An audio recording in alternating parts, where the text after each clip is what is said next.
Well, went to college, got a computer science degree, went to work for a small, medium-sized software company doing medical software, and then I joined a startup that was doing some peer-to-peer networks.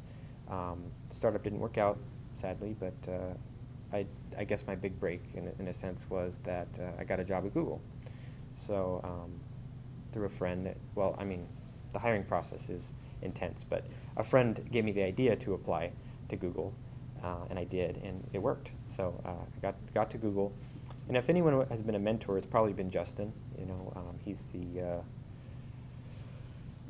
the guy that knows real-time communication better than anyone I know. He's the kind of the head WebRTC guy. I'm like his deputy in a way, and you know, all the things that I've learned about real-time communication have been while I've been working at Google, and he's been my manager for much of that, and my team lead for much of that.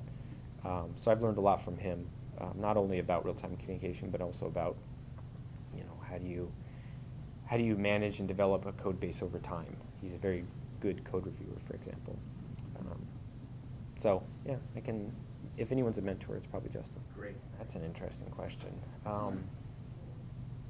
I think the best thing I did right was that when I was in college and before, I was very much a self-learner. I went beyond what was taught in the class or what I needed to do to, you know, get the degree or whatever. So I was always learning new programming languages, new little frameworks, keeping up on what was cool, and then I would try and do things on my own, even if it was very poor.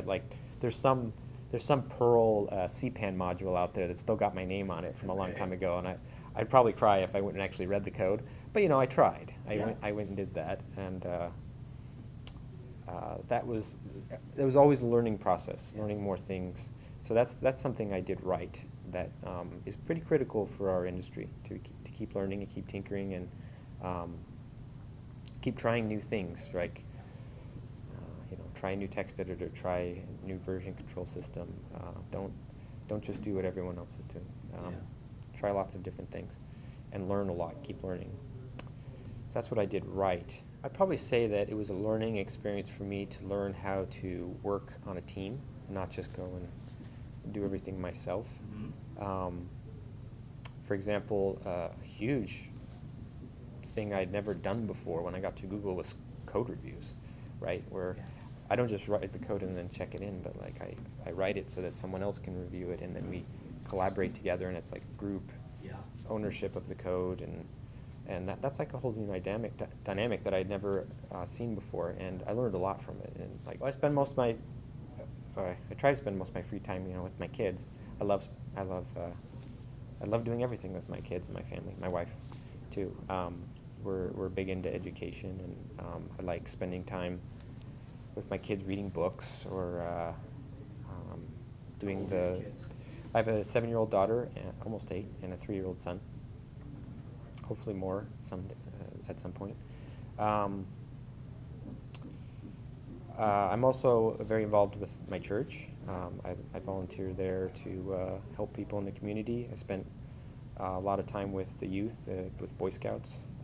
That was really good because up in the Washington area, there's a lot of great camping and hiking and backpacking. And recently I've learned how to rock climb, which is a lot of fun, through the people I met in Scouts. So I like to volunteer and help with the community. We always like to do that. Well, I guess it would be the church. I'm a member of the Church of Jesus Christ of Latter-day Saints. It's called the Mormon Church sometimes, if you haven't heard of that, of the title, that is. You know, it's probably been the most important organization in my life, really, because growing up, it had a huge impact on me during my teenage years, and kind of setting me straight, you know, helping me live a life that has brought me the things that make me happy now. You know, my family, my kids, my education, my work. You know, those things all came from the principles and values that were taught to me from people before, and that's why I like to volunteer now to help others. Right. So. Center, you give back. So it was the There was a Tempe group, and then I moved to a place called Awatuki. So the people there made a big impact in my life at the time.